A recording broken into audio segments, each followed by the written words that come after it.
नमस्कार.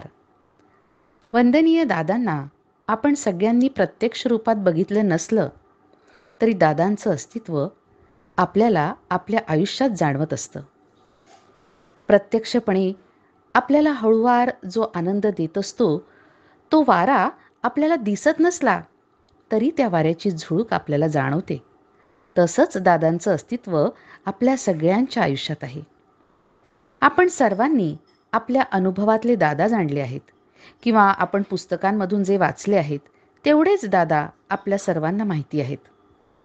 पण कार्याच्या सुरुवातीपासून दादांसोबत जे सेवक होते त्यांनी जेवढं जवळून दादांना बघितलं आहे, त्यांना जो दादांचा सहवास लाभला आहे तो सगळ्यांनाच लाभला असं नाही आणि सगळ्यांना अनुभव पण सारखेच आले असंही नाही. दादांचे विविध पैलू आपल्याला या सर्वांशी आपण जेव्हा प्रत्यक्षात भेटू तेव्हा कळतात. पण सगळ्यांनाच जे ज्येष्ठ सेवक केंद्रप्रमुख आहेत त्यांना भेटणं शक्य नाही. तेव्हा ज्या गोष्टी आपण पुस्तकात नाही वाचल्या, पण ज्या गोष्टी या सगळ्यांच्या हृदयात कायमच्या कोरल्या गेलेल्या आहेत, असे अमृतानुभव आपल्याला माहीत नसलेले दादा, दादांच्या आठवणी या सर्व भक्त भाविकांपर्यंत पोहोचाव्यात या दृष्टीनं गुरुसंवाद ही मालिका आम्ही आपणासमोर प्रस्तुत करीत आहोत. या मालिकेमधून आपण न ऐकलेले, आपल्याला माहीत नसणारे वंदनीय दादांसोबतचे या सर्वांचे सुखद क्षण अशा सर्व ज्येष्ठ गुरुबंधू भगिनी आणि केंद्रप्रमुखांकडून घेतलेल्या या मुलाखती आपण सर्वांना मार्गदर्शक आणि येणाऱ्या तरुण पिढीला प्रेरणा देऊन प्रोत्साहित करून कार्य पुढे नेण्याला निश्चितच मार्गदर्शक ठरतील. या सर्व मुलाखती या चॅनलवर आपणास बघायला मिळणार आहेत. तेव्हा या अमृतानुभवांचा आपण सर्वांनी लाभ घ्यावा ही आपण सर्वांना विनंती. शुभम भवतु. श्री शशिकांत लोमटे काकांच्या मुलाखतीचा भाग 1 आपण ऐकलात. आता ऐकूया मुलाखतीचा भाग 2. तत्पूर्वी सर्वांना नम्र विनंती की दोन्ही भाग आपण हेडफोन लावून ऐकावे. बोलताना असा विषय आला की दादा असताना रात्री 3-3 वाजेपर्यंत गप्पा व्हायच्या.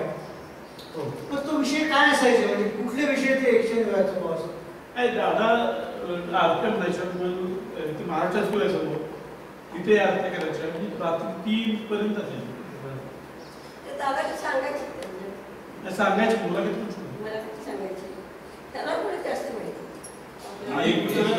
पूर्ण रात्र आम्ही झोपलो नाही एक मिनिट सुद्धा. सकाळी 6 वाजता मला झोप जावा म्हणले आमच्या घरी एक रात्र इतकं हसवलं सगळ्यांना. एकदा काय झालं होतं, दादाचं होतच यशवंत काय खूप म्हणजे सांगायला आलं की उठायची इच्छा व्हायची. एकदा मी त्यांच्याकडे गेलो घरी आणि मुला जेवायचं घेऊन येतो का, नाही मी चहा घेतला तर 10-12 चहा झाला. ते दिवस ते सोडत त्याने आणि मला पण त्याची इच्छा होती. शेवटी 2-3-3:30 वाजले. माझा भाऊ आला, काय झालं तो तिथेच असतो. परत दुधाच्या पाट्या मग या आल्या तर बाटली दूध घेतली, पाण्याच्या किती तर दूध घेतलं आणि बघायला आले काय झालं. त्या तिथे बघा तिथेच म्हणजे 9 वाजेपर्यंत रात्री इतकं सांगायची पद्धती होती. त्यांनी जर खरंच मुलाखती घ्यायला सुरू केली असती सगळे नाही, बाकी कुणी वर येऊ शकणार त्यांच्या पुढे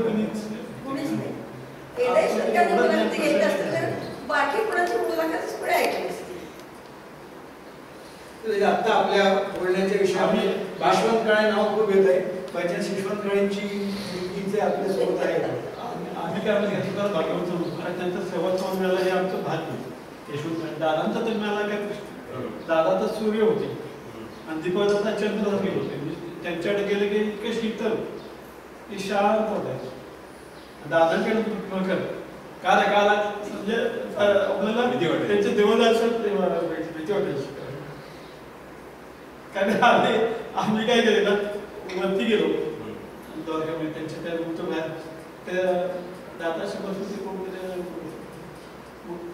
एक जण गेला दुसरा गेला मी पण गेलो त्यांची कप्पा तर होत्या काय म्हणजे बेशिस्त आहे म्हणजे कशाला म्हणजे थांबायला काय होतं गडबड काय त्यामुळे दादाची म्हणजे भीती वाटायची आदर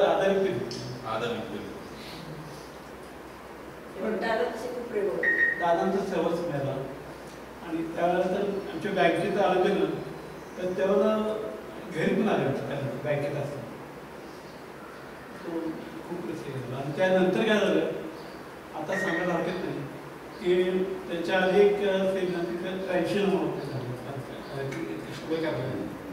तेव्हा आपल्याला सगळ्यांना त्या औदुंबाला घेऊन गेले ना औदुंबाची ओरी आहे ती दाखवली बस घेऊन गेलो तर तिथे काय झालं की दादाने एक तिथे खोली खालच्या कार्य याच्यामध्ये वरचं जथून गेलं एक खोली त्या खोलीत दादा ते बेडशीट वगैरे व्यवस्थित टाकून गादी होती तिथे त्यांना चहा ठेवले म्हणजे आले तर मुलं ते सांगितलं कुशोबाने सांगितलं दादा चहा काहीतरी ह्या तर त्यांनी काही वाचतच तो म्हणजे डॉक्टरचा वाशित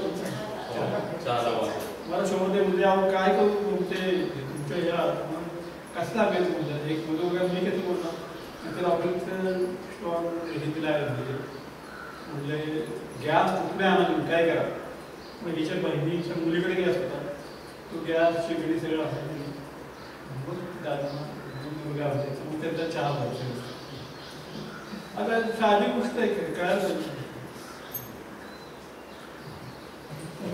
काका त्या खुर्चीबद्दल तुमच्या विशेष काही सांगायचं ते खुर्चीबद्दल काय झालं एकदा काय झालं की दादा इथं आले होते पेडणाकडे वाड्यात जुना होतो म्हणजे नवीन आता ते खुल्या हे झाले की नव्हतं जुना होतं असं मोठमोठे खिडक्या असं तर दादा गप्पा ते सोपा होता सोपा आणि 6 वाजता यशवंत काय उठले घरी गेले आंघोळ केली उठलं आणि 7 ला जाऊन तिथे त्यांनी देवा लावला उदबत्ती लावली देवाची लावली आरती सुरू केली आणि दादा येऊन बसले पाठीमागे 7 वाजले बसले ते कपडे तिथं आरती नाही करायची आणि बघतात तर यशवंत आरती करायला पाठीवर बसले आरती द्यायला सगळं झालं दुसरी सकाळी दादांची गाडी आली तर हा यशवंत आला सकाळी साधना आरती झाल्यानंतर दादा असे बाहेर पडले दीपक दादा उभं राहिले त्या महाराष्ट्रात आणि हा याची सायकल होती तो तिथे गेला सायकल काढली सायकल निघाला कोटा खाली दादा ते बोललीच नाही काही दादा रे इकडे काय मी कोण आहे तुमच्या मला कोण नाही मग मला बोलतो तिकडे का निघाला मला उभा देते 2 मिनिटं का बोलायला जाता विचारलं ना तुला क्षमा करा म्हणजे माझी चुकली ते म्हणजे मला चहा प्यायला बोलवलं मी किती दिवशी काय एक गोडगोड चहा प्यायला येत आला असं म्हणतात होतं मग ते म्हणले चहा प्यायला आणि माझ्या घरी ते घर कुणाचे म्हणजे ते घरात म्हणजे देवर आहे देवघर आहे त्यात फोटो आहे दादा म्हणजे माझा फोटो आहे मग घर कोण झालं दादा म्हणजे माझं झालं मग तुमच्या घरात चहा मी कोण बोलणार कसं बोलवलं तुमचं घर आहे मला काही तिकडे द्यायचं छान मग ते जे आले मला किती हे तिथे मध्ये तर नॅपकिन टाकायची पाय काय आम्ही काय आणि एल देशपांडे पाकिट आणलं सांगली मी सातारला होतो मी त्या मुलाखतीच्या जेव्हा यायचो ज्यावेळेला त्या मुलाखती झाल्या तेव्हा ती खुर्ची आणली 2 खुर्च्या आणल्या एक बाद झाली पण एक या खुर्चीवर दादा बसलेले होते ते त्या येतो खुर्चीवर आणि बसून मुलाखती नंतर त्या घ्यायची. खुर्चीवर दादाला फोटो ठेवून दादा ती खुर्ची तशीच मेंटेन केली. अशी ती आठवण म्हणून अजून आहे. मग मी ती तशीच ठेवली. तसंच काकू तुमच्या याच्याबद्दल काही विशेष आठवणी आहेत? ते दादागिरी आले तर तेव्हा मी दादा आमच्या दादाला घरी आले दिलेलो. होते तिकडे कोण होतं म्हणजे त्यावेळेला त्यांना सिगारेट काढले तर आम्ही तिथे हे निघून दिलं त्यांना ते वापरत आहे. Ashtray. आम्ही आमच्याकडे सर्दी ठेवली तेव्हा. ते ओगल्यांचे तयार हो. होतं. तुमच्याकडे लायटर आहे. हो. आणि त्यावेळेला- दादा सिगरेट ओढायचे ऍस्ट्रे असल्याशिवाय दादा सिगरेट ओढायची घरी. तिथे जे हॉटेल आहे की नाही अन्नपूर्णा ते जोशी. दादाने त्याच्या मालकाने बघितलं की त्यांच्याकडे ऍस्ट्रे नव्हता. तो दादा एक वाटी मागवायची, वाटीत ते लागणार आहे. असं 2 वेळा त्याने बघितलं तर 3ऱ्या वेळेला त्याने ऍस्ट्रे आणून ठेवला आणि दादा आल्यानंतर दादाला तिथे चहाला थांबायचं त्यांच्याकडे ऍस्ट्रे ठेवला. खूप झालं. दादांची तिथे हॉटेलमध्ये एका सिगारेट बघून अशी लिंबूची सिगारेट तशी झाली. एका भक्तांनी त्याची सिगारेट घेतली, संडासमध्ये गेला आणि ओढली तर इतका वास आला नव्हता ह्या सिगारेट. दादा कधीच वाचत होता. आम्ही शेजारी होतो ते आम्हाला कधीच त्रास होत नव्हता. पण त्या भक्तांनी काय केलं ते सिगारेट घेऊन संडासात गेला. तिथे लावून घ्यायला संपूर्ण द्वारकामध्ये धुतलं आणि वास आला.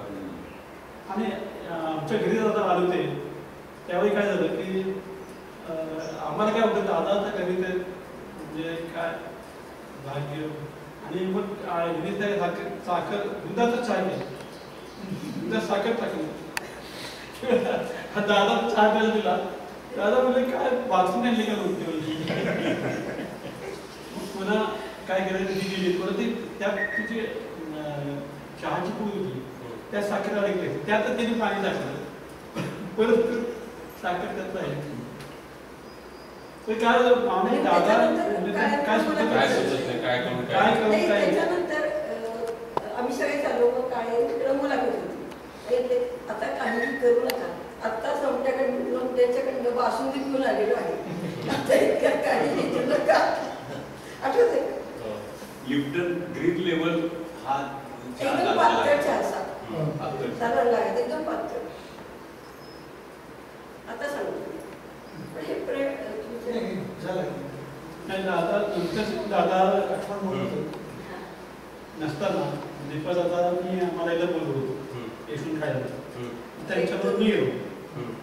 आम्ही प्रभातवाडला उतरलो आणि तिथे उतरल्यानंतर सकाळी दीपा दादांच्याकडे जायचं. सकाळी उठलो, रिक्षा केली आणि त्यांनी रिक्षात काय केलं आली सोडली. तिथे बारका एक तो हे आहे बारका ब्रिज आहे छोटा कॅनॉलचा तिथे सोडायचं आणि चालत यायचं. दादांच्या ठिकाणी रिक्षा तिथे रोज दाबायला रिक्षा तिथे ठेवली सोडली आणि चालत इथून काहीतरी त्यांच्या घरात काय होतं चालत गेलो वरती गेलो. दीपदादा होते आणि सगळं झाल्यानंतर ते काय म्हणले मला पत्र लिहिली ती टाकायची काय काम करायची आणि गाडी जी आहे ना त्याला ती बॅटरी चार्ज करावं लागतं. तर मी गाडी बाहेर काढणार आहे. मी माझ्यावर चालू खाली आलो मी दीपदादा मी देशमुख तिकडेच खाली आलो. गाडीचं दार ओढलं. दीपदादा बसली गाडी आणि मी दीपदा शेजारी बसल्यावर दार ओढलं. यशवंत मला माग बोललो ती दादांची जागा आहे मागा मी जाऊ बसलो. आणि त्यांनी काय केलं गाडी तिथं विद्यापीठ आहे पुणे विद्यापीठ इथपर्यंत काढली तिथे थांबवून दाखवलं. इथं गाडीतनं मी म्हटलं दादा उतरायची इथून चालत चालत तिथं झाडी मी छान बसायची. तिथे चमक चहा दीपदादा घ्यायची मग त्यांना घरी मग ते सगळं दाखवलं. पुन्हा आलो आम्ही परत दाखवावे तर त्याला दीपकला काय म्हणजे यशवंत ते रोज तू त्या घरी जेवतोस. आज आमच्यावर तू आलो आज जेवायला तू आमच्यावर यायचं. तू म्हणा मी घरी सांगेल नाही काय फोन बोलू ते जेजने फोन केला मी आज काही जेवायला येत नाही. 2-2.5 वाजले. मग आमच्या आम्ही काय केलं रिक्षा केली गाडी नाही यायची आणि डेक्कनला आलो तिथे एक आशा डायनिंग हॉल आशा डेक्कनची पावडर तर तिथं आम्हाला लेखून आणून दिली म्हणजे तिथं गिराईक कमी आळूची भाजी आज आता ते गेलं तिथे 4-5 म्हणजे इमारत झाली त्या मार्केटची दीपावलीला तिथं जाऊन तिथं जेवायचं होतं ज्यांना खरं आवश्यकता आहे त्यांना आशीर्वाद तो पुस्तकाला बसला पाहिजे मग तिथं दिलं तिथं आम्ही जेवलो तर तिथं त्यांना घरी सोडलं आणि मग घरात लागलो पण दिवसभर दिवशी त्या वर्गामध्ये तो काय म्हटला इथं कुठलंही प्रतिकूल करणं आत येऊ शकत नाही आपल्याला दादांचं भले आपल्याला आपण म्हणतात काही होत नाही काय काळजी करू काकू म्हणतात एक अविस्मरणीय प्रसंग सांगायचा आहे ना त्याची हो आहे अविस्मरणीय प्रसंग आम्ही काशी यात्रेला जाणार होतो आधी दादांकडे गेलो दादांकडे सांगितले की असे असे आम्ही जाणार काशी हरिद्वार ऋषिकेश अशी 5-6 आमच्या मुली बांधली वडिलांची इच्छा होती की काशी करायची ते गेले होता म्हटलं आईला त्या काशी म्हणून आम्ही म्हणून एक पत्र पाठवलं की असं आम्हाला आईला काशी यात्रा माहिती आहे काय करू मग त्यांचं उत्तर आलं दीपदाचं अक्षर होतं की तुम्ही सगळे दर्शन घ्या हे करा पण तिथं ही धार्मिक विधी करू नका गेला तिथं म्हणा तुमची श्राद्ध करतो कुठं अभिषेक करतो आपण काही करायचं नाही तुमचं हात ओढायचे त्याप्रमाणे आम्ही काय केलं जिथं जायचं तिथं मला बघा का विश्वेश्वराचं मंदिर आहे काशीला नंतर समोर दादा नंतर सगळं जिथं जायचं तिथं दादा दिसायचे मला आणि जेव्हा सगळे परिक्रमा करून आम्ही पुण्यात आलो पहाटे त्याचे 9च्या सुमारास पुण्यात स्टेशनवर आलो दादा आई सांगतो चिव करू आणि आम्ही आमच्या बहिणीकडे गेलो तिथे गेलो आंघोळ गेली मी म्हटलं मला जायचं नाही काही द्वारकामध्ये जायचं आणि हरिद्वारवरून गंगा आणली स्वच्छ पाडलं हरिद्वार स्वच्छ गेलो मग ते घेऊन दादांसाठी गेलो होते दुपारी काहीतरी 12-1 वाजता मला बहिणी दाद बोलतो म्हणलं त्यांना सांगितलं मी काशीची आमची तिथे गंगा आणली हरिद्वारची ती दादांच्या पायावर जायची दादा व्हीलचेअर होते त्यांना तिथं ते देवघरचं आणलं एक मोठी चांदीची परत दिली मला आणि असं थोडं हे करत पाय स्वच्छ होती नंतर हिरे हरिद्वारला एक शाल घेतली दादा लाल रंग आवडायचं लाल रंगाची चांगल्यापैकी शाल घेतली ती घेतली ती त्यांना दादा चांगलं घातलं आणि मग मुली म्हणजे मला आता मला विचारलेलं दर्शन झालं तुमच्या वर्षी नाही तर इतके तुमचं दर्शन देते आता मला तुमच्यात विशेष त्याने हात केला हसते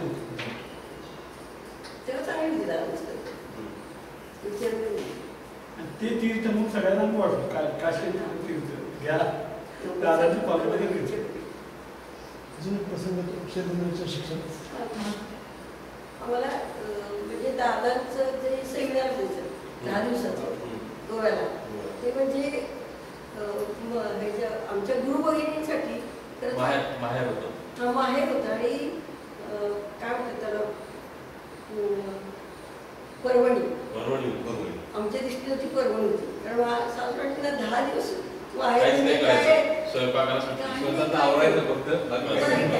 दादा गेले की सांगायचं तुम्ही काहीही करायचं नाही 10 दिवस विश्रांती घ्यायची फक्त मुलाखतीला यायचं आणि काही करायचं नाही बाकी सगळे शिरोड्याला आणि मग 10 दिवस इतकं छान वाटायचं आणि दादाच इतकं म्हणजे आईचं मुलाड कसं रश असतं तसं आधी मग सकाळी साधना वगैरे व्हायची त्याच्यानंतर गुरुबंधूंच्या आधी व्हायची नंतर आमची व्हायची तर दादा गुरुबंधूला सांगायचं आता बघा खिडकीत त्यांच्या आवाज त्यांची साधना ऐका त्याच्यानंतर साधना आम्ही करत होतो की दादाचे मधून करायचे प्रत्येकापाशी यायचे आता तुम्हाला ओंकार म्हणून म्हणून आमच्या प्रत्येकाकडनं ओंकार म्हणून घेतलेला दादा असं प्रत्येकापाशी थांबायचे प्रत्येकाकडनं ओंकार म्हणून घ्यायचे ही खूप 10 दिवस खूप छान असायचं आणि तर इतके बारीक मिक्स असायचं कारण गोव्याला भाजीपाला जास्त मिळत नाही तर दादा टेम्पो बेळगाव पाठवायचे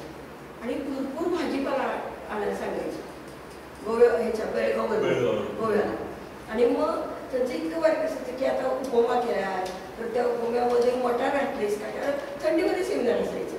तर इतकं त्यांचं लक्ष असायचं ना की प्रत्येकाने व्यवस्थित प्रत्येकाला मिळालंय का, प्रत्येकाला खाली, म्हणजे आई कशी प्रत्येक मुलाच्या आपल्या काळजी घेते तसं सगळ्यांची दादांनी काळजी असायची.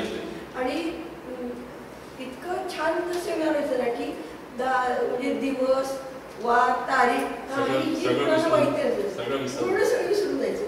जायच्या दिवशीच कळायचं की आता जायचं. ते त्या दिवशी सगळं आपल्याला आनंद इतकं वाईट वाटायचं नाही की आता म्हणायचं की तुम्ही जाता मला कोणी भेटायला येऊ नका, इतकं म्हणजे प्रचंड वाईट वाटतं दादांना. ते जे सेमिनार दादाने घेतली 10 दिवसाचं ते खरंच सगळ्या आमच्या गुरु बहिणींची मेजवानी आणि हे होतं सर्वणी होते. आणि अगदी माहेरी सुद्धा मिळणार नाही इतकं सुख आणि समाधान तिथं आम्हाला मिळायचं एवढ्या 10 दिवसात. जाताना निरोप घ्यायला माझ्याकडे तुम्ही येऊ नका. काय धारा वाहत असायचा ना. एक प्रसंग सांगतो. दादा आता शक्ती रूपात आहे. दादा देहार पण असताना त्या आपल्या होतेच सांगतो, पण आता देह देण्यासाठी त्यांचं निराकार अवस्थेमध्ये ते आहे आणि अस्तित्व त्यांचं जाणवतं. त्याचं एक असं म्हणजे 1994 साली आम्हाला दोघांना कामकाजाचे ते अधिकार प्रसार सांगितले मला. त्याप्रमाणे एकाला एक गुरुवार बसवतं मी रविवार म्हणून सुट्टी असायची रविवार. तर रविवारी एका कामकाजाला मी आसनावरती बसवतो आणि एक विडा यशवंत काळे लावला आणि समोर बसले. बोला म्हणजे काय म्हणलं आता मी त्याला म्हणलं पालवरच पुसतोय म्हणलं तुम्ही त्यांच्यावरच हे करायला म्हणजे कसं शक्य नाही आपल्या पण बोलत आहे म्हणजे काय आता ते म्हणजे माझा एक प्रश्न काय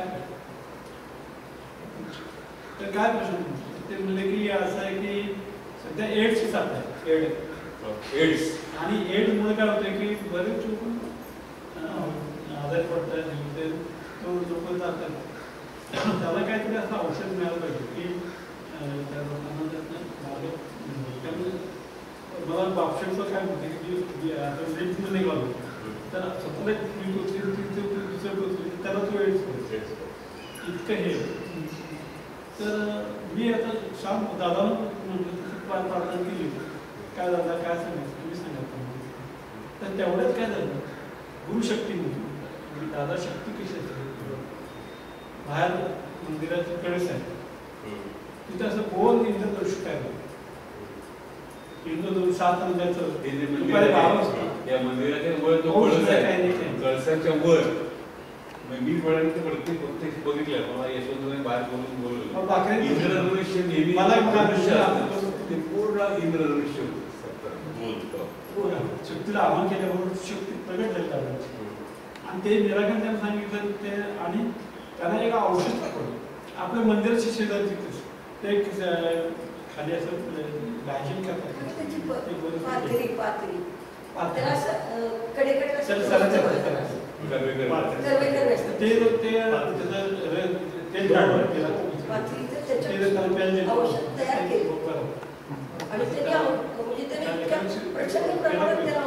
पंढरपूरचाच एक फोटो काढायला तेव्हा मोबाईल काही साधन नाही तेव्हा काहीच नव्हतं. तर आम्ही पूर्ण आता विश्वबंधू झाले ते प्रगट झाले होते. आता काय मला काय बघता नाही का मी तिथे बसत बरोबर कळसाच्या वर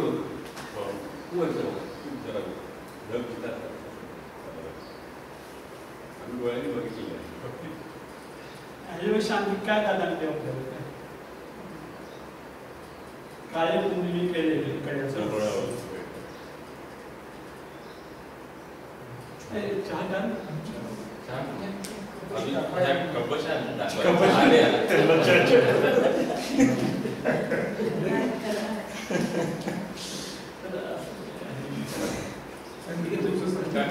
वंदनीय दादांचा प्रश्न विचारतो. दादांचा जो गुरुमार्ग आहे तो इतर गुरुमार्गापेक्षा वेगळा कसा आहे. वेगळा कसं म्हणजे ह्या मार्गामध्ये कुठली बंधनं नाही आहेत. बंधनं म्हणजे कांदा खाऊ नका लसूण खाऊ नका किंवा अमुक करू नका असं कुठलंही बंधन नाही आहे. परंतु आपण ह्या मार्गात आल्यानंतर आपला आहार, आपला आचार विचार विचार आणि आहार आपला तो आपण समजूनच ठेवला पाहिजे. किंवा आपली जबाबदारी ते गुरुमाध्यम म्हणून वापरलं जाणार आपलं शरीर, तर ते शुद्ध ठेवण्याची जबाबदारी आपली असल्यामुळे आपण आपल्यालाच असं वाटायला लागतं किंवा ते खायला नको ते आपल्याला ते आपोआप वाटायचं. पण आपल्या मार्गामध्ये कुठेही बंधन कुठल्या दादाने ठेवलं नाही. दुसरी गोष्ट म्हणजे लोबाडण्याचा प्रकार इथं नाही की अमुक करायला तुमचा एक 1500 भरा, ते अमुक तुमचे देवदेवते करायला त्याच्यावर 10,000 द्या, असलं काही आपण अवडंबर नाही. फक्त सव्वा रुपये होतं पुण्याला 2 रुपये सांगतो, 2 नाही सांगतो, पुण्याच्या सगळं त्यात होतं. आणि दादाने काय सांगितलं ऑफिस येऊन की तुम्ही फक्त त्याला आलाला बघताय ना, बाकी काही करू नका, प्रसाद पुन्हा द्या डेली होता आणि ओम श्री साईनारायण जप एक आणि कुठल्याही वेळा तर दान सांगा हे सांगितलं. याच्यापेक्षा काही सांगू नका तुम्ही, एवढं सांगितलं त्याचे काम होणार आहे. हे काम होतंय. 2 काम आता तो हा गेला तो खिजवाडी, तर ह्याचे मुलगा त्याचं जन्म 2 आणि तो शहरी, तो मुलं मुलाला काय केलं निराकरण केलं, निराकरण दिलं, थोडं मुलं झालं, 2 मुलं झाली, 2 मुलं झाली त्या सुनेलाची. दुसरं एक आकाश नगर इथं आहे, तिथं त्या कंपनी आहे, त्यांचा मुलगा सुद्धा BE झालेला आहे, आता मद्रासा नोकरी आहे चेन्नईमध्ये. तर त्याला त्यांची म्हणणं की मुलं तर त्याला थोडी झाली परवाची घेऊन आली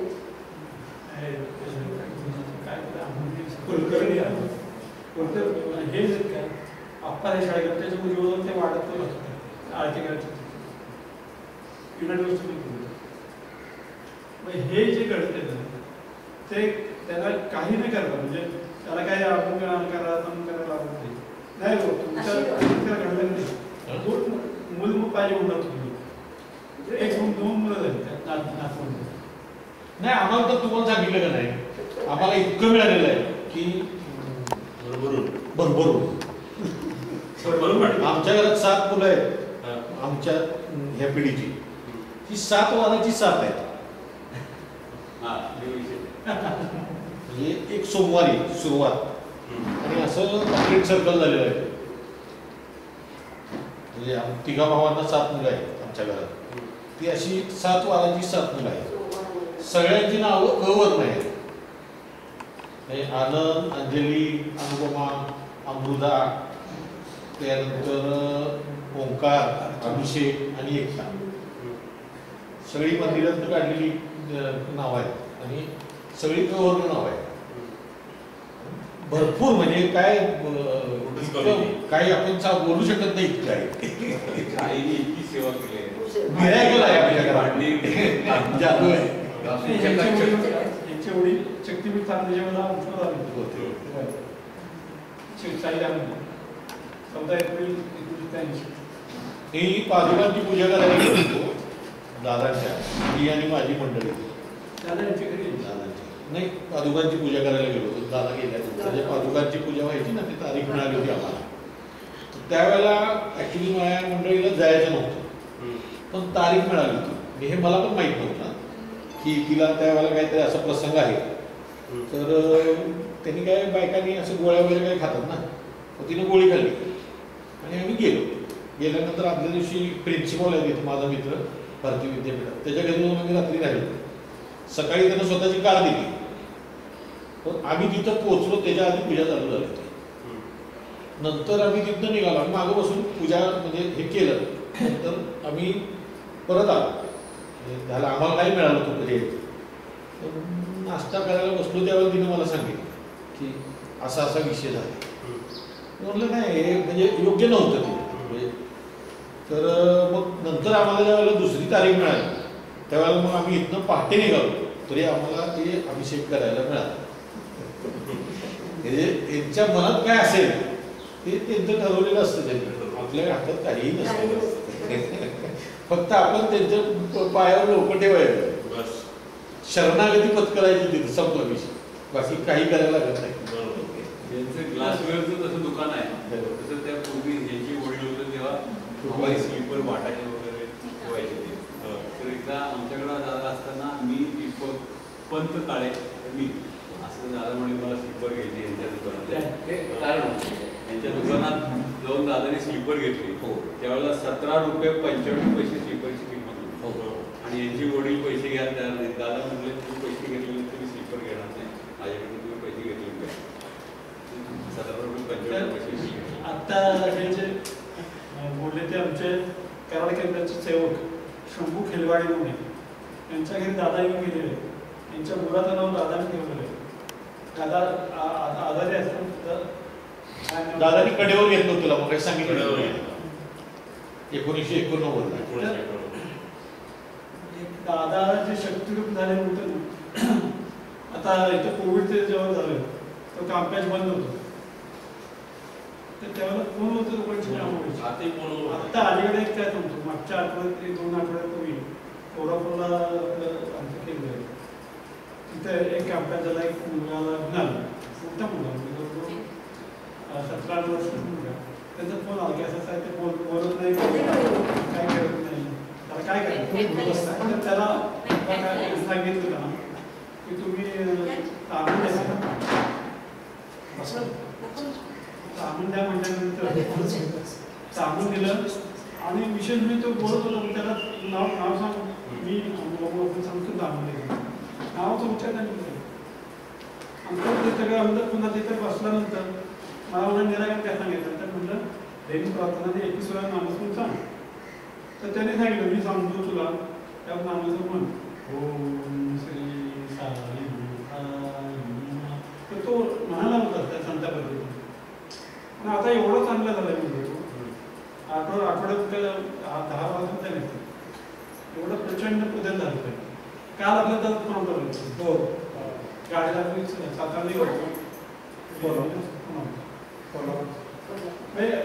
दादाच काय म्हणजे आपण काय करायचं, हे शक्तिरूप आहेत हे मान्य नाही. 100%. काका तुमच्यासाठी एक प्रश्न आहे. काका नेहमी या केंद्राच्या कामामध्ये आपल्यासाठी त्यांच्याकडे येणार, नेहमी भेटणार, कधी कोणी येणार, रात्री कडी वाजवणार. तर ह्याचा तुम्हाला त्रास कसा झाला आणि तुम्ही तो कसा फोन येतो सगळ्याच 12 कसं कोणाला ओळखायचं, कुणाचं तरी प्रचंड प्रमाणात गाडी त्याला काहीतरी होते. त्यामुळे या सगळ्याची सवय त्रास काय बघा, त्यांचं काहीतरी अडचण असते म्हणून ते येतात आपल्याकडे. त्यांची जर अडचण असेल, ते सुखात असतील तर आपल्याला काय येते त्या अडचणीसाठी आमच्याकडे तर 1.5 ही वेळ आहे म्हणजे 1 वाजल्यापासून यायला सोडत होतं. 1 वाजता काका असं झालं तसं झालं, तर ते बिचारे दुःखी कष्ट असतात, ते उन्हात आलेले असतात. त्यांना आता कधी ते आले तरी आपल्याला म्हणतात नाही की अरे बाबा आता 1 वाजता जेवायची वेळ होईल. काकाला 2-2.5 पण असतो आम्हाला. हे सगळे सांगतात किंवा असं कर तसं कर तारच, पण आता केंद्रावर नाही, पण उदी घे, दोरा घे किंवा आता तात्पुरता हा उपाय करा म्हणजे तुम्हाला बरं वाटेल. तर तसं यांचं आहे. आणि मुळात काय माहिती का, गावात जर जायचं असेल तर प्रवीण गाडीची किल्ली मागायला मला कळतं की आता हे कुठल्या तरी गावाला मग मला माहिती असतं हे कुठल्या गावाला जाणार आहे, आज कुठं दौरा आहे, त्यांचं सरप्राईज काही सरप्राईज असतं. प्रवीण आलं की मग तू आत्ता कसं काय आपण तुला माहिती आहे का, आता भाग पडायचं मला माहिती आहे बाबा, आता जा काकांना घेऊन. म्हणजे इतकं असं सगळं चालू असतं, पण त्रास काय नाही. आनंदाने स्वीकारतो तुम्ही, हे तुमचं मोठं नाही मोठं हे दादाचं कार्य. दादाचं कार्य. दादा कधी वेळ कुठली बघत होते का, कुठली वेळ बघत नव्हते. पुढे आले तरी कधी प्रत्येकाला, आणि त्याला यायला जमलं तर दादा त्या माणसाच्या कसं असू दे त्याचं घर छोटं असू दे मोठं असू दे, आता स्वतः जायचं तिथे त्यांचं कामकाज करायचं किंवा आपण आपलं काय आनंदच्या ठिकाणी एकदम बाहेर पडलो आम्ही, खाली आलो तर आता गेले द्यायचे आणि हात करायचे असा हात दीपदादा शेवटी दीपदादा गेले ना त्याच्या 8 दिवसांनी गाडी 15 दिवस दाखवायला गेलो तर त्या दीपदादा एक खिडकीत दादा दादा हात करतात. अगदी दादाशी गॅलरी द्यायची आम्ही निघाली आणि असा हात करायचा. म्हणजे आता शैलेंद्र 10वी झाला, मग त्याच्यानंतर पुढं त्याचं काय शिक्षण वगैरे घ्यायचं हे विचारायसाठी आम्ही 4 जण गेलेलो. मग दादा म्हणजे संध्याकाळी 5 वाजता या, मी 5-6 वाजता गेलो. दादा त्या वेळेत गेली, दादा बसलेच होते. म्हणजे की दादा आता हा 10वी झाला, मग आता पुढे त्याला काय शिक्षण द्यायचं का काय. तर तो म्हणला की दादा मला ऑटोमोबाईल इंजिनियर व्हायचं. दादा म्हणाले सोना त्याला तुला काय व्हायचं ऑटोमोबाईल इंजिनियर. म्हणजे आपल्याला ते बी फार्मसी ते नको, आपण बी फार्मसी व्हायचं. आणि मग आम्हाला म्हणजे जाता सातारला जा, सातारला थांबा, तिथं ॲडमिशन घ्या मुलाची. आणि करायला नव्हतं तेव्हा फार्मसी कॉलेज तिकडेच सातारमध्येच होतं. मग आम्ही सातारला उतरलो, तिथं 15,000 करते त्याची ॲडमिशन घेतलं तिथं. आणि मग दुसरी गाडी बदलून मग कराडला. म्हणजे इतकं विशेष तिथे डॉक्टर सातारचे ते त्यात अध्यक्ष होते. तर मी त्यांना म्हणतो मला काय तुम्ही 25,000 बरं म्हणताय, माझ्याकडे 15,000 आहे. तुम्हाला मुली ते आहे ॲडमिशन दिलं ॲडमिशन आणि परत काहीतरी गव्हर्नमेंटने हे केलं की ते पैसे परत त्या सगळ्यांना दादा किती त्यांनी बोलवून दिला तुमचे पैसे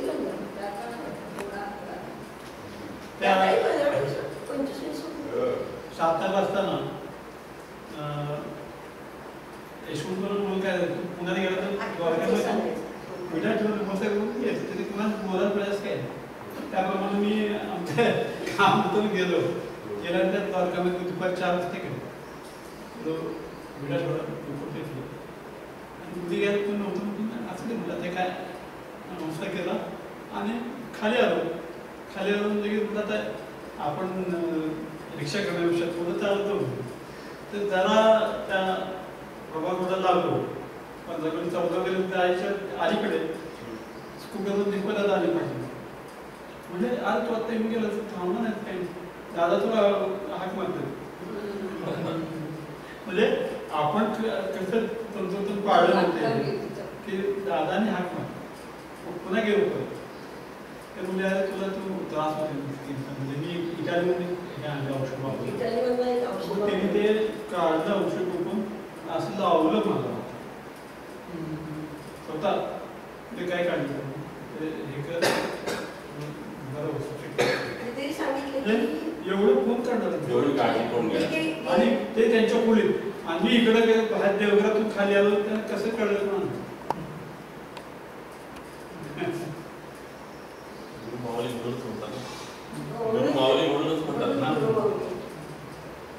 तुमचा अविस्मरणीय प्रसंग सांगायचा मगाशी आला आमचाच तो दादाच्या बाजूलांचं आठवणीचं हे आठवणी केल्यावर गेले. नंतर तुम्ही सगळे म्हणताच मला माहिती. नंतर सगळे तुम्ही गप्पा मारत बसता आणि त्यांचे ते हे नाही का वरांडा तिथं सगळे गप्पा मारत बसतात. तर तिथे त्या बायका शेतात काम करतात. आणि मला काकाले तर मी आता तेवढं थांबा थांबा झाला दर्शन घे म्हणजे आम्ही येतो. मग त्या सगळ्यांनी हात धुवून वगैरे आले. मग एक जण नमस्कार करत होते दादा सांगत आणि एक वेळ येते आणि तिला सांगितलं 15 दिवसांनी तू तुझ्या सासरी जा आणि ते वगैरे सगळे तू होत असणार ते सगळे बघा टाटूच म्हटले की असं कसं काय काय की 15 दिवसांनी तू सासरी जा. तर कुणालाच काही लक्षात येईल ना. त्याच्यानंतर ती त्या ज्या बाई होत्या त्या लग्नानंतर त्यांना 7-5 वर्ष मूल झालं. म्हणून मग त्यांच्या सासूबाईंनी त्यांच्या नवऱ्याचं लग्न दुसरं केलं. मग त्या म्हणाल्या की मीच राहून काय करू ना, ज्यात आली बायको तर मी जाते माहेरी. मग त्या माहेरी निघून आले आणि लग्न त्यांचं झाल्यानंतर 18 वर्षांनी ही बाई माहेरीच होती. 18 वर्ष जवळजवळ.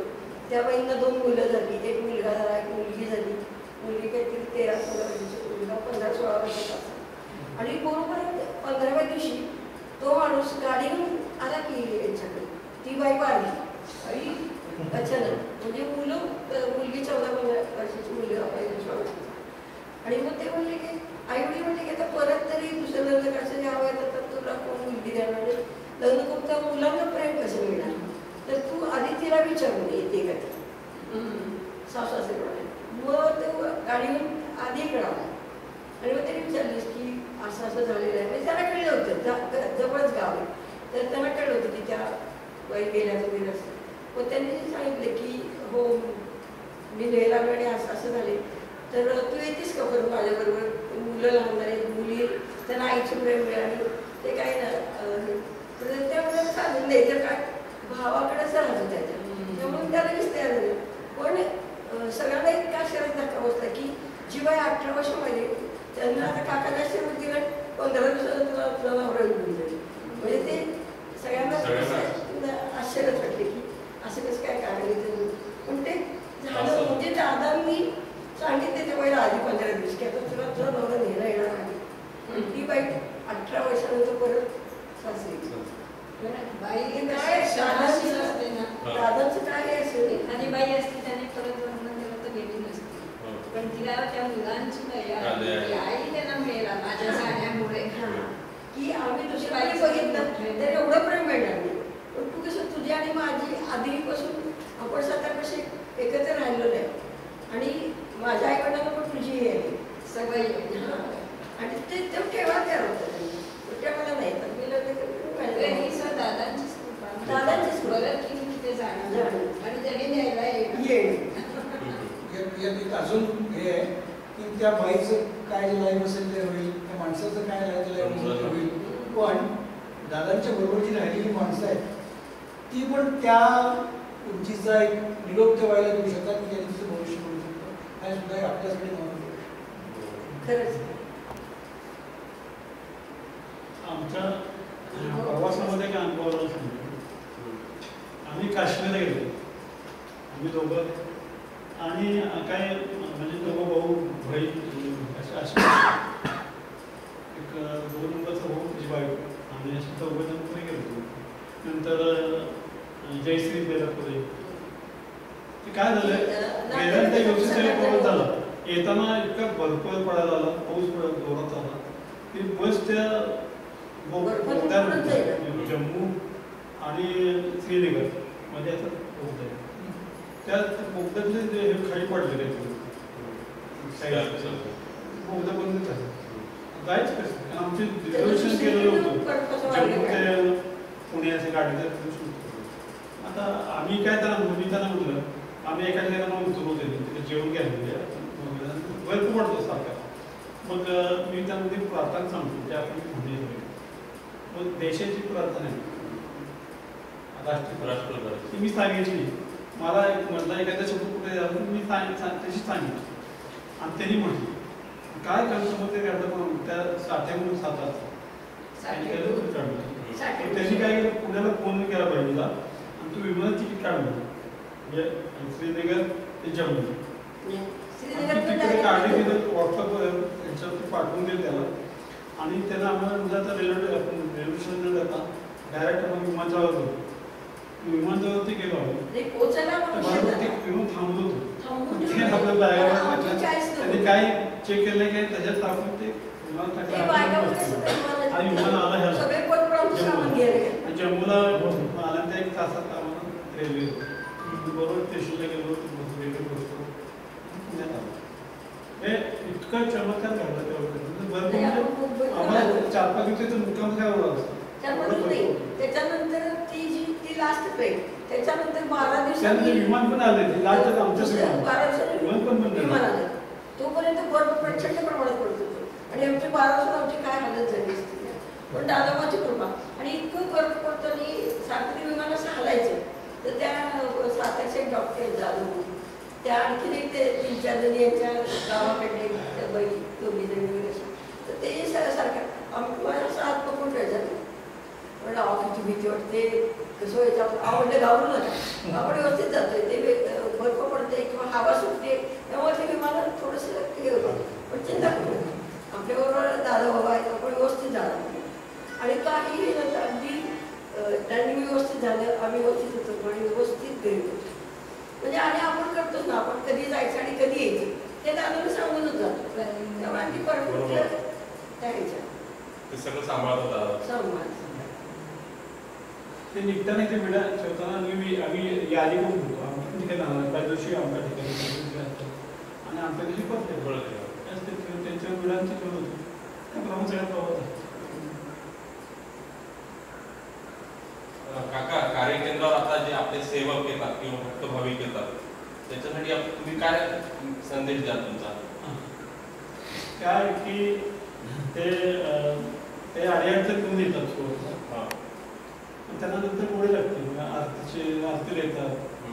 आम्ही काय करतो कामकाजाला आलं की त्याला सांगतो गुरुवाराला आरती असते या आरती कुठे कामाला लवकर होती आणि या लागतात. एकदा आरतीला आले ते मग त्याला हळूहळू साधन शिकवतो.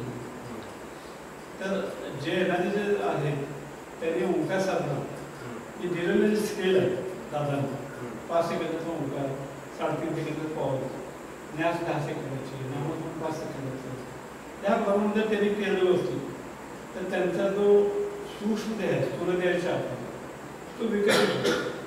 आणि काय होतं म्हणजे का आपण जन्माला येताना परमेश्वराने आपली 100% तरतूद केल्यानंतरच आपल्याला जन्माला घालतो. मग अडचणी काय येतात ते देवादिक गुणांमध्ये आहे. मागच्या अनेक जन्मामध्ये आपले कोणी समजा शिकले असेल, कोणी मुसलमान धर्मात असेल तर अंदाज शिकले असेल, कोणी ख्रिश्चन असेल तर शिकायचे शिकले ख्रिस्त येशू ख्रिस्ताची. आणि ती जी वलय असतात ती वलय इथं आहेत ती पहिल्या नसल्यामुळे जोडली जातात. त्या कारणासाठी महाकारण तुम्हाला आधार मिळेल. म्हणजे हे जर त्यांनी समजून घेतलं त्याप्रमाणे साधना केली तर त्यांचे काय होतं हे जे 5 कोश आहेत ते विकसित होतात. 5 कोश म्हणजे सूक्ष्म देह. काय होतं जे कर्मबल असतात जे आपण जर सुरुवातीला बघितलं पहिलं बल तुमचं दैहिक बल आहे, त्यानंतर आत्मिक बल आहे आणि कर्म बल आणि त्याच्या भाग बल असतो. तर काय होतं की तुमचं पृथ्वीवर 75% असतं पहिलं आणि ते योगाशी 25%. ते प्रमाण 75-25 म्हणजे विसंगती आहे. तर ज्यावेळी काय होतं तर तुमचं 100% कर्म आहे पण तुम्हाला दैहिक अवस्थेमध्ये जे तुमचा सूक्ष्मदेह आहे किंवा तुमचा जो आत्मिकत्व आहे ते 25% असल्यामुळे 25% येईल ना तुमच्याकडे. तुमच्या अपेक्षा 100% आहे ते नाही झाल्यामुळे तुमचे काम होत नाही. हा जर सूक्ष्मदेह विकसित झाला तर जे तुमचं जे कर्मवलय आहे ते आजचं कर्म आज तुमच्या धर्म आणि झालं की तुमची कामं पटापट पडतात.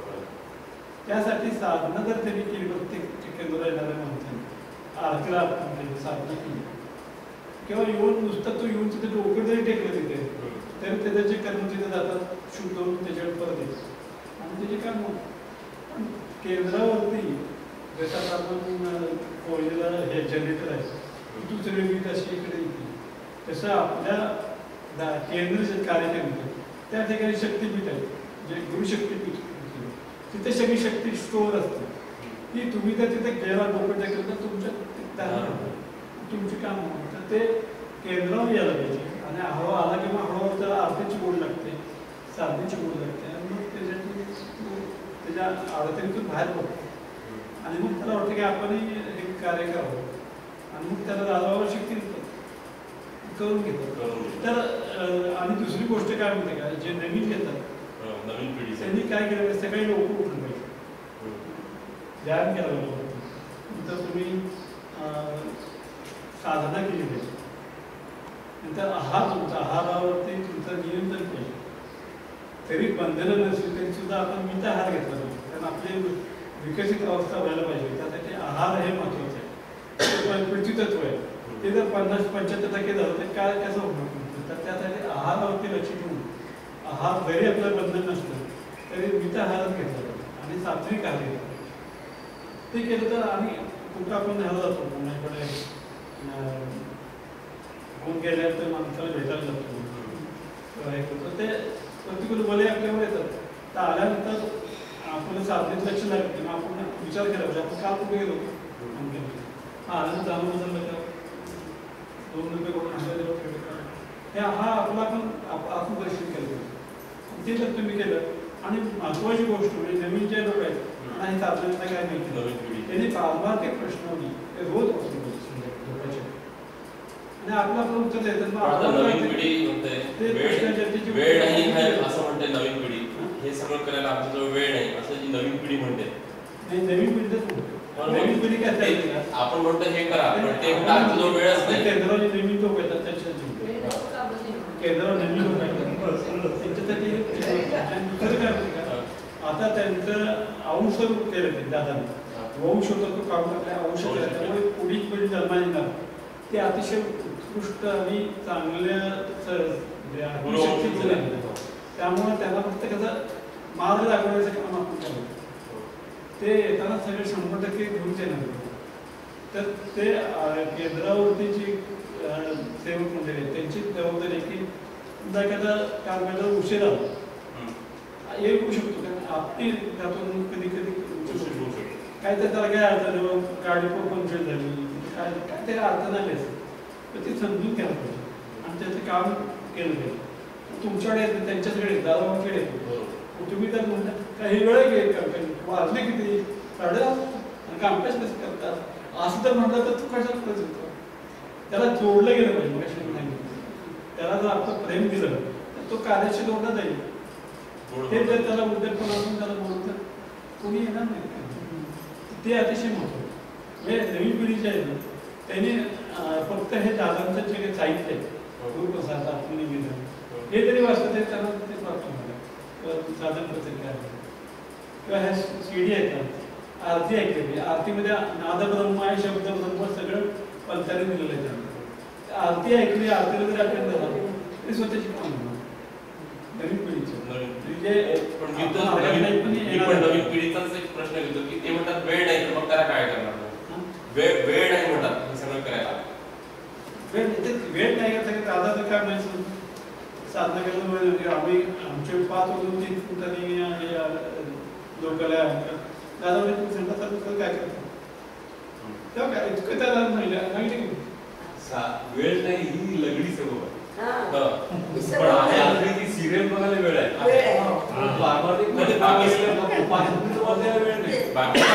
आजकाल असंच आहे. बाकी सगळ्या मोबाईल मध्ये पोरं किती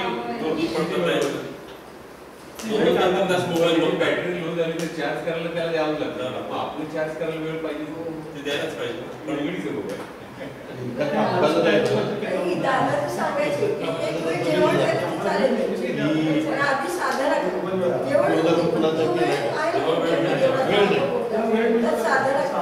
उत्तर दिलं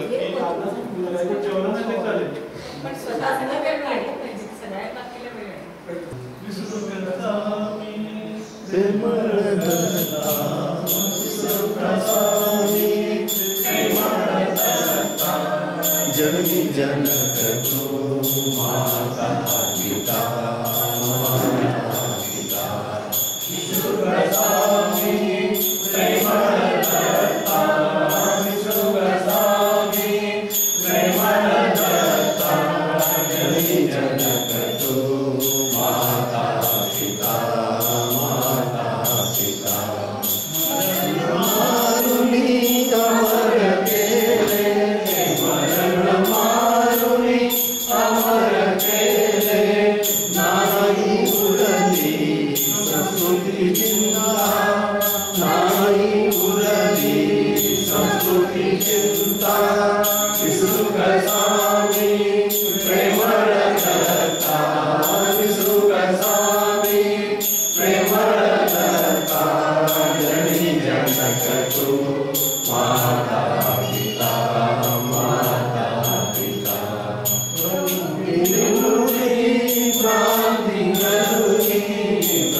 समीर